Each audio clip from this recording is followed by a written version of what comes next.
دوستوں اور ساتھیوں السلام علیکم. میرے لیے کسی شخصیت کے بارے میں کچھ کہنا بڑا مشکل ہوتا ہے. وجہ اس کی یہ ہے کہ میں گفتار کا غازی نہیں ہوں، بلکہ میں بھی قلم کار ہوں، لکھتا ہوں. ساری زندگی خبریں ہی لکھتے گزری ہیں، اور یہ کام اس وقت اور زیادہ مشکل ہو جاتا ہے جب یہ اظہار خیال کسی اپنے بلکہ بہت اپنے کے بارے میں کرنا. ماشاءاللہ، اچھی بات ہے. تو سبی محسن صاحب کا تو ایک وہ معاملہ رہا، وہ ان کا رول رہا جس سے کہ آپ سب تقریباً واقف ہیں ادب صحافت کے حوالے سے. لیکن ہمارے ساتھ تو ظاہر ہے رشتہ کچھ اور تھا. تو وہ ایک عام سا جو مکالمہ ہے بھارتی فلموں کا یا ڈراموں کا، بڑا بھائی پتا سامان ہوتا ہے. تو وہ تو خیر فلموں کا مکالمہ ہے، لیکن ہمارے لیے یہ حقیقت تھی کہ میرے والد کا انتقال 1981 میں ہوا، 33 سال ہو گئے. اس کے بعد سے ہمارے لیے وہ واقعی پتا سامان تھے. وہ ہم 6 بھائی بہنوں میں سب سے بڑے تھے، بلکہ وہ اپنے ننیال اور ددیال میں سب سے بڑے تھے، یعنی سارے کزن ان سے چھوٹے تھے. تو سب ان کو سبھی بھائی کہتے تھے، یعنی وہ جگت بھیا تھے. تو اب ان کی جدائی، ان کی رخصت ہم سب کے لیے نہایت مطلب دکھ کا مقام ہے. اور جب سے ان کا انتقال ہوا ہے آج تک ان کے لیے تعزیت کے فون ابھی تک آتے رہتے ہیں. میں اب ان کے بارے میں کیا عرض کروں. وہ ہمارے لیے تو خیر بہت شفیق تھے، بہت وہ ہمارے ساتھ محبت سے پیش آتے تھے. اور واقعہ یہ ہے کہ والد کے انتقال کے بعد انہوں نے ہم سب بھائی بہنوں کو بالکل اپنے بچوں کی طرح سمجھا، اور ہمارے معاملات اور مشکلات میں، اور ہمارے جب بھی کوئی ایسا معاملہ ہوا جس میں مشورے کی ضرورت ہوئی تو انہوں نے ہمیں بہت صائب مشورے دیے. ان کو آج بھی میرے بچے بھی مجھے اب بھی نہیں کہتے، انہی کو کہتے ہیں. کیونکہ جب میرے بچوں نے آنکھ کھولی تو ان کے جو بچے تھے، ہم سب ایک گھر میں رہتے تھے کراچی میں. ہم لوگ ایک ہی گھر میں اپنے والد کے گھر میں رہتے تھے، اور وہ تو ساری زندگی اس گھر میں رہے، میں بھی اس گھر میں یعنی بچپن سے تو رہا، شادی کے بعد بھی کوئی 10-12 سال تک میں وہیں رہا. تو میرے بچے جو ہیں وہ بھی میرے والد یعنی اپنے دادا کے گھر میں پیدا ہوئے، اور اسی گھر میں سبھی بھائی بھی رہتے تھے.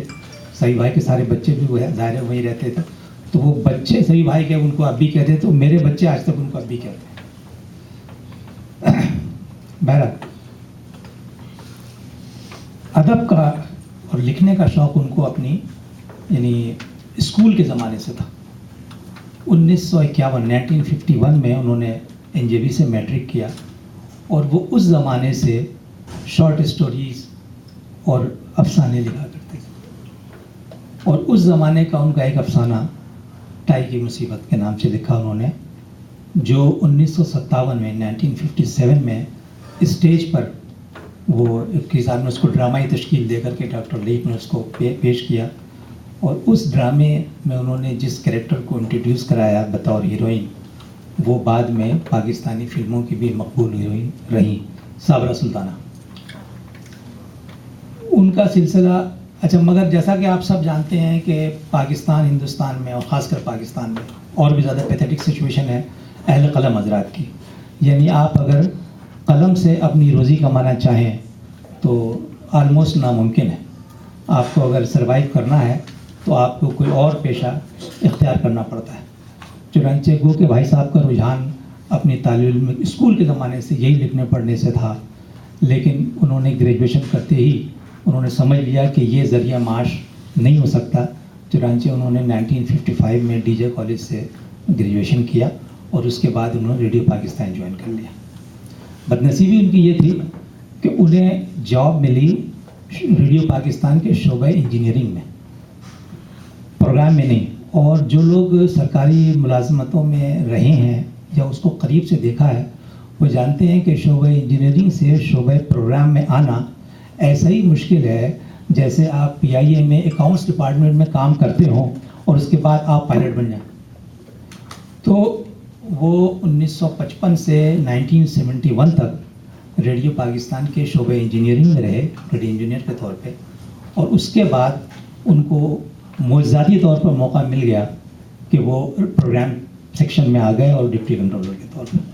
اس کی بھی ایک کہانی ہے جو میں مختصر بتا دوں کہ وہ تقریباً 1961 سے وہ انہوں نے کالم لکھنا شروع کیا ڈان اخبار میں, ریڈیو ریویو, اور قلمی نام رکھا انہوں نے دسنوی. ریڈیو ریویو وہ ریڈیو کے پروگراموں پہ تبصرہ کرتے تھے ویکلی. چونکہ خود ریڈیو میں ملازم تھے اس لیے اگر اپنے اصلی نام سے لکھتے تو ان کے لیے بہت سی مشکلات پیدا ہو سکتی تھی, بہت سی سفارشات بھی آ سکتی تھی کہ اس پروگرام کے بارے میں کچھ اچھا لکھ دیجیے. انہیں انڈیپینڈنٹ لکھنا تھا, لہٰذا انہوں نے اپنی آئیڈینٹی کو چھپایا اور قلمی نام سے لکھتے رہے. 1971 میں ایک ڈائریکٹر جنرل صاحب آئے, غالباً ان کا نام تھا خواجہ شاہد حسین. وہ اس ریویو کو پڑھتے تھے تو انہوں نے اپنے عملے سے یہ کہا کہ بھائی یہ ذرا ڈان اخبار جاؤ اور معلوم کرو کہ یہ کون صاحب لکھتے ہیں, ان کے ریویوز مجھے پسند ہیں اور میں ان سے کچھ مشورے کرنا چاہتا ہوں. وہ صاحب ریڈیو پاکستان کے جو بھی افسر تھے وہ آئے ڈان اخبار, انہوں نے کہا جی صحیح موئی صاحب کون ہے, کانٹیکٹ دیجیے ان کا. بھائی جان پہلے منع کر چکے تھے کہ بھائی میرا کانٹیکٹ کسی کو نہیں دینا. چنانچہ ڈان اخبار کے جو انچارج تھے پیج پہ انہوں نے کہا تھا میں آپ کو کانٹیکٹ نہیں دے سکتا ہوں. انہوں نے کہا اچھا یہ میسج کنوے کرا دیجیے کہ ریڈیو پاکستان کے ڈائریکٹر جنرل جو صاحب بھی ان سے ملنا چاہتے ہیں. وہ میسج مل گیا بھائی صاحب کو. اس کے بعد جب خواجہ صاحب اسلام آباد سے آئے کراچی اسٹیشن وزٹ کے لیے تو وہ سب افسروں سے ملے, اس میں پروگرام کے لوگ بھی تھے اور شعبہ انجینئرنگ کے لوگ بھی تھے. تو جب وہ بھائی صاحب سے ملے اور ہاتھ ملا, بھائی صاحب اس زمانے میں ریڈیو انجینئر کوئی پتہ نہیں گریڈ 16-17 ہوتا ہوگا, تو اس کے آدمی تھے. بہرحال ہاتھ ملایا تو انہوں نے آستہ سے کہا دسنوی. خواجہ شاہد صاحب چونک گئے, یہ دسنوی؟ انہوں نے کہا میرے کمرے میں آئیے. گئے وہاں سے پوچھا بھائی یہ آپ نے دسنوی کہا, کون دسنوی؟ انہوں نے کہا جن سے آپ ملنا چاہتے تھے. اچھا تو آپ یہیں ہمارے یہیں کام کرتے ہیں؟ ان کو یہاں سے. تو کہاں آپ کس کیا پوزیشن میں؟ جی میں انجینئر. ارے آپ اتنا پڑھنے لکھنے والے آدمی, آپ انجینئر ہیں وہاں پہ؟ انہوں نے کہا سر قسمت کی بات ہے کہ میں 15 سال سے انجینئر ہوں. خیر گفتگو ہوئی اس کا, انہوں نے کہا بس اب آپ پروگرام سائڈ میں آئیں گے. تو کیسے آئیں گے, یہ تو یہاں تو ممکن ہی نہیں انجینئرنگ سے. انہوں نے کہا نہیں وہ میں مینیج کروں گا. اور اس کے بعد انہوں نے کاغذی کارروائی کر کے ان کو انجینئرنگ سے ڈپٹی کنٹرولر پبلیکیشنز لے لیا, اور ساتھ میں کہا کہ یہ آہنگ جو ریڈیو پاکستان کا ایک میگزین نکلتا ہے اس کو آپ ایسا بنائیے کہ پڑھنے کے لائق بن جائے. یہ تو ایسا ہے کہ اس میں صرف پروگراموں کا شیڈول ہوتا ہے, جس کو پروگرام دیکھنا ہو جیسے ہر اخبار میں ٹی وی کے پروگرام کی لسٹ چھپتی ہے کہ اتنے بجے یہ اتنے بجے, ویسا یہ پروگرام اس کو کسی ڈھنگ کا بنائے ان کا ٹھیک. تو کوئی 16 سال کے بعد وہ پروگرام سیکشن میں آ گیا. یہ ان کی خیر پھر تو ان کا آئیڈینٹی بھی ڈسکلوز ہو چکی تھی, لہٰذا انہوں نے اپنا پھر اصلی نام سے بھی بہت کچھ لکھا. ڈان میں وہ باقاعدہ کوئی 30-35 سال لکھتے رہے. انہوں نے ریڈیو ڈرامے لکھے, ٹی وی ڈرامے لکھے, ٹی وی سیریلس لکھی. چمن اپارٹمنٹس کے نام سے ایک سیریل لکھی انہوں نے. ٹی وی پہ ڈرامے انہوں نے لکھے. وہ 033 وہ کوئی فلائٹ کی جو ایک ڈرامہ تھا جس میں وہ ہائی جیک کیا گیا تھا فلائٹ کو, وہ انہیں کا لکھا ہوا تھا, اس میں کافی شہرت ملی. خیر یہ سب ان کی 6 عدد کتابیں لکھی انہوں نے جو طنز و مزاح, سفرنامہ اور آپ بھی تھی, ان موضوعات پر. ان کے آخری کتاب جو ان کی چھپی ہے داستان کہتے کہتے, ابھی کوئی 4-5 سال پہلے چھپی تھی. اور اب ایک آخری کتاب ان کی آنی تھی جس کا مسودہ تقریباً تیار ہے. میں نے کراچی بات کی تو معلوم ہوا کہ مسودہ جو تقریباً تیار ہے اس کو چھپنا تھا. تو شاید اب میں یا جمال اگر جاتے ہیں واپس تو پھر ہم کوشش کریں گے کہ اس کو ہم شائع کریں. تو یہ ان کی کچھ ادبی سرگرمیاں تھیں, اور ہمارے لیے تو وہ بہت بڑا ایسٹ تھے, سہارا تھے, سرپرست تھے. اللہ کے حکم کے آگے کون کس کو اس سے مفر ہو سکتا ہے, سب نے جانا ہے. بس آپ لوگوں سے دعا ہے کہ آپ بھی انہیں بھی دعاؤں میں یاد رکھیں. شکریہ.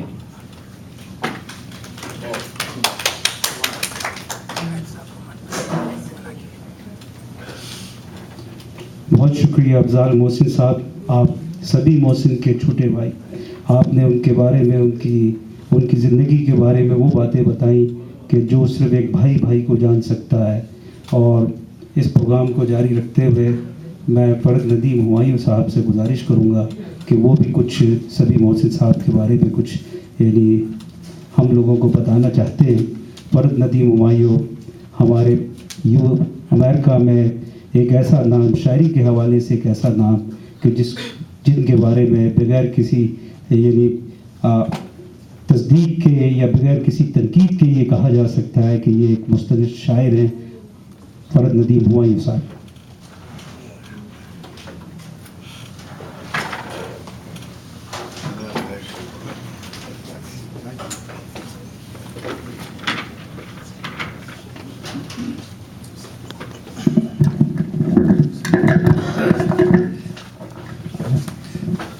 السلام علیکم خواتین حضرات. یہ مرحلہ بڑا مشکل ہوتا ہے جب کسی اپنے کے حوالے سے جو اس دنیا میں نہیں رہا گفتگو کی جائے. سبھی بھائی سے میری بڑی پرانی شناس آئی ریڈیو پاکستان کراچی سے تھی. جب امریکہ آئے جب بھی میری ملاقات ہوئی، یہاں کی جماعت سے دوستی ہوئی. افضال بھائی کو میں آج پہلی دفعہ دیکھ رہا ہوں. بعد کچھ لائنیں میں نے لکھی ہیں سبھی بھائی کے لیے، وہ پیش کر رہا ہوں کہ موت زندگی کی طرح ایک حقیقت ہے، مگر یہ حقیقت بہت ہی تلخ بھی ہے اور ظالم بھی. لوگوں سے ان کے پیارے چھین لیتی ہے، مگر یہ تو اللہ کا حکم ہے، ہمیں اللہ ہی کی طرف لوٹ کے جانا ہے. بس پھر اللہ کا حکم اور اس کی محبت سب غالب آ جاتی ہے، وہ انسان کو صبر دے دیتا ہے. مجھے یہاں آئے ہوئے تقریباً 11 سال ہو گئے ہیں، اور اس دوران نہ جانے کتنے محبت کرنے والے میرے مشفق، میرے بزرگ، میرے دوست اس دنیا سے رخصت ہو گئے، اور میں سوائے ان کے لیے دعائیں مغفرت کرنے کے اور ان کی جدائی میں آنسو بہانے کے سوا کچھ نہیں کہہ سکا. دنیا سے رخصت ہونے والوں میں میرے انہی مشفقوں میں ایک نام سبیح محسن کا ہے. وہ کچھ دن پہلے ہم سے جسمانی رشتہ توڑ گئے. اللہ ان کی مغفرت فرمائے اور انہیں اپنے جوار رحمت میں جگہ دے. بھائی محسن سبیح کو میں اپنے نوجوانی کے دور سے جانتا ہوں. وہ ریڈیو کے حوالے سے ایک عظیم براڈ کاسٹر تھے. ان کی ریڈیو پر خدمات تقریباً 41 سال پر محیط ہے، اور انہوں نے ریڈیو پر اپنے کیریئر کا آغاز